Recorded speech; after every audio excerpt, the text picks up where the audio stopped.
This talk I'm about to walk through, these are not ideas strictly based on my own. I'm standing upon the shoulders of giants before me. But I will attempt to put my own spin, my own flavor upon the talk. And I wish I could give credit to it, but in this day and age with large language models, AI, and the internet, I leave it as an exercise to the listener to locate the source of this idea. Currently, as I stand here in the building of Salem Reformed Church of the Cove in Martinsburg, Pennsylvania, my wife is not with me. So in my limited knowledge, I must take on faith that my wife is doing what I expect her or suspect her of doing. She should be at work. No. I thought it. She was at work until 7 a.m. this morning, when she should have clocked out, come home, and she should be asleep. Hopefully she was resting, getting her beauty sleep, not that she needs any, for the next several hours.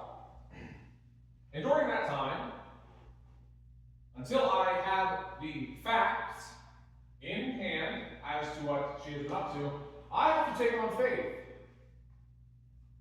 What she's doing, where she is at. Now, fortunately, my wife and I, we've been together for many years, so I have every confidence in her that she is doing what I would expect her to be doing. But again, as I said, until I learn for sure, my limited knowledge remains in the realm of faith. Something I cannot be certain of, but of which I have confidence in. Whereas facts do not have no bearing on confidence whatsoever. A fact is a fact regardless of how confident somebody is in it. The concept that 1 plus 1 equals 2 in a vast majority of mathematical systems is fact, regardless how certain you are of that. The fact that sine of an angle squared plus cosine of that same angle squared equals 1 is a fact, regardless of how much trigonometry you have taken. The fact that the Kansas City Chiefs are 2-time repeat Super Bowl champions is a fact, regardless how confident you are in it, or regardless of whether you're even a football fan. Now, I take it on faith that the Pittsburgh Steelers will not be Super Bowl champions at the end of this football season, unfortunately, as much as I would love to, but for me to, in all honesty, say that the Pittsburgh Steelers will lift the Lombardi Trophy falls vastly more in the realm of delusional faith than the realm of eventual fact.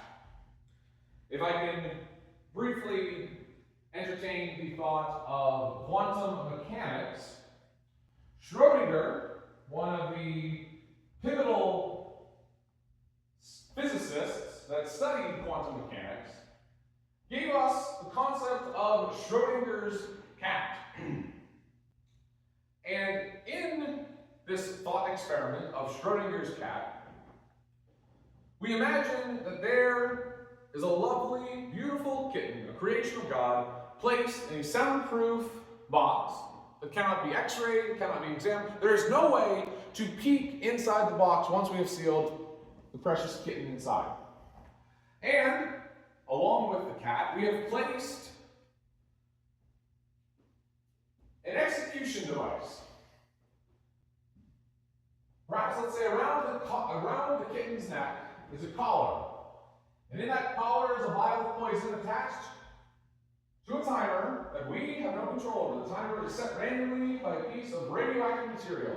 We have no way, in any of our instruments, in any of our limited knowledge, to know when the timer shall go off, pierce the kitten, kill it humanely and instantly.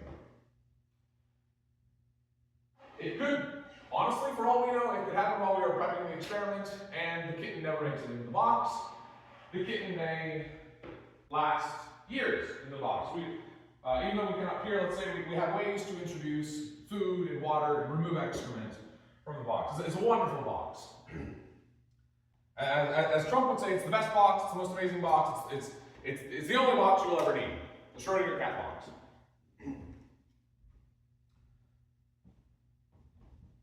So, we place the cat with poison collar around its neck into the box. We close it up and seal it up. Now, we are incapable of learning anything more about the cat, whether it is dead or alive, until we open the box. And as such, we have now created a point in time from which we have to take on faith. We have to take guesses about, educated, well-founded guesses, until we reveal the fact and open the box to see whether the cat is dead or alive. This concept, if you're not totally lost yet and you'd like to learn more, is called superposition. The two timelines, the timeline of dead cat and living cat, are superimposed, take a superposition over each other. Both have a probability of becoming fact, of being true. But we will not know until we open the box.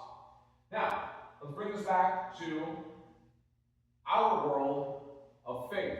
Our faith in the empty tomb of the man that hung on a cross. A man from Nazareth who lived 33 years, walked among us, taught and healed, loved and lost, experienced many, if not all, of the heartaches that we ourselves face.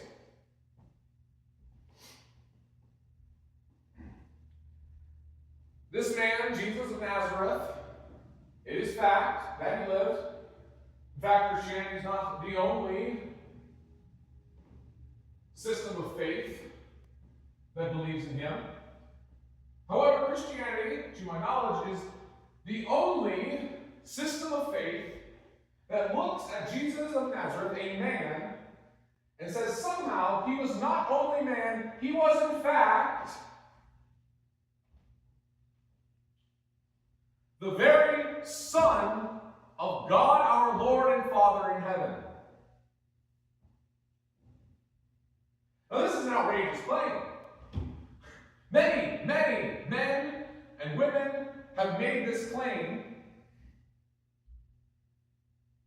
In fact, if I were to stand in front of you today and I claimed to be the Son of God himself, reincarnated in the flesh, you would have me incarcerated in an asylum for a psych evaluation. And I do not stand here today in any way claiming to be the Son of God. No, I claim to be a broken man, a sinner, a man who needed and will forever need the saving sacrificial grace that was given to us when Jesus willingly gave up his perfect, sinless life to be nailed to a cross to pay the penalty for the sins and the wrongs that we have done. For who among us is without sin?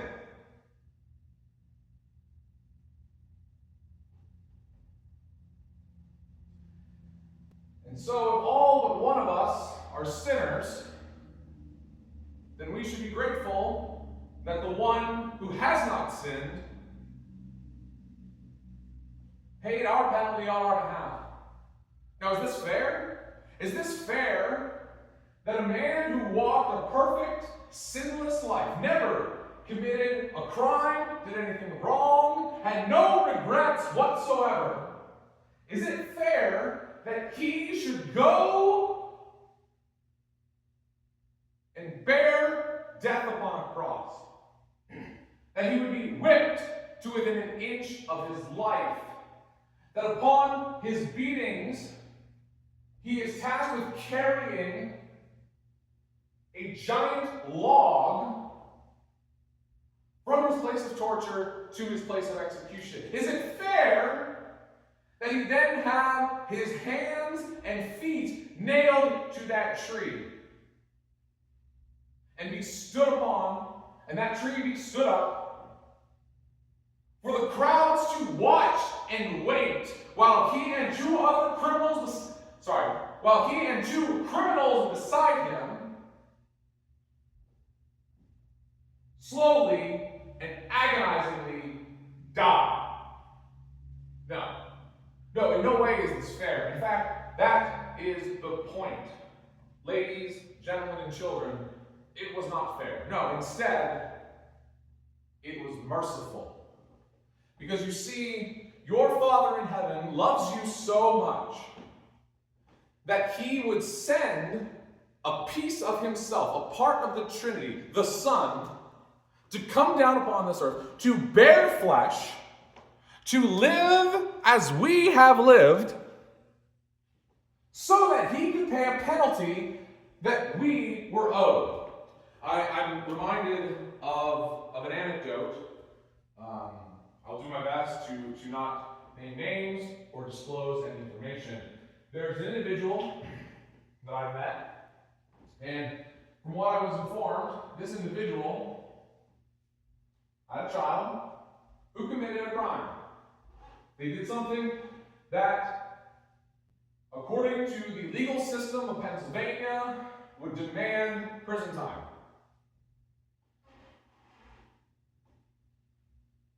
And this parent of this now guilty child chose instead to serve the time for their child on behalf of their child. This parent would forever be marked as a guilty individual in the eyes of the law by paying the penalty that their child was rightfully due. So I ask you again, is that fair? Now, for any of you parents listening, I ask you, would you not do the same? If you had an opportunity to keep your precious baby boy or girl from serving years in prison, only to then be released and have difficulty finding satisfying and fulfilling employment and be marked forevermore as a criminal, would you step into their place? I can't speak for you. I don't know what your answer would be, but I can speak for myself. If I had the opportunity to pay the penalty for Lincoln or Anastasia, my son and my daughter, there would be no doubt, no hesitation, no question in my mind that I would pay that penalty for them. And I have the faith that the God in heaven that I believe in, that I have faith exists and loves me, acted similarly.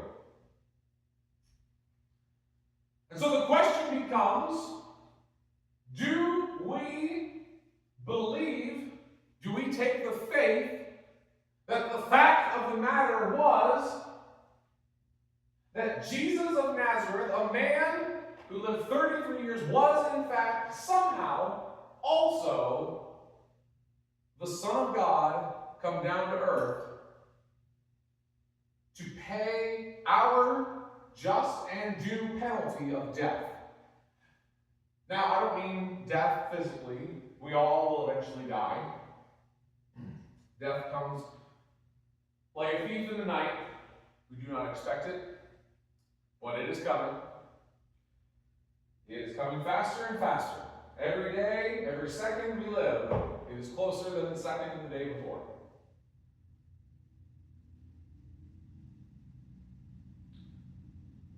So while I believe it is a fact that Jesus was the Son of God and not the world's greatest liar and con artist, that is a matter of faith. on my end. Because just as I have to take it on faith, whatever fact currently my wife is doing, just as I have to take it on faith that perhaps the cat in the Schrodinger box is still living, so that when I open it I still have a pet, I have to take on faith that Jesus is who he said he was.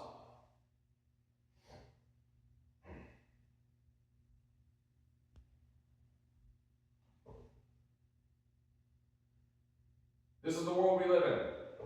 There are facts and there are faith. It is up to you to decide which claims you have the faith and confidence to die for because you believe them to be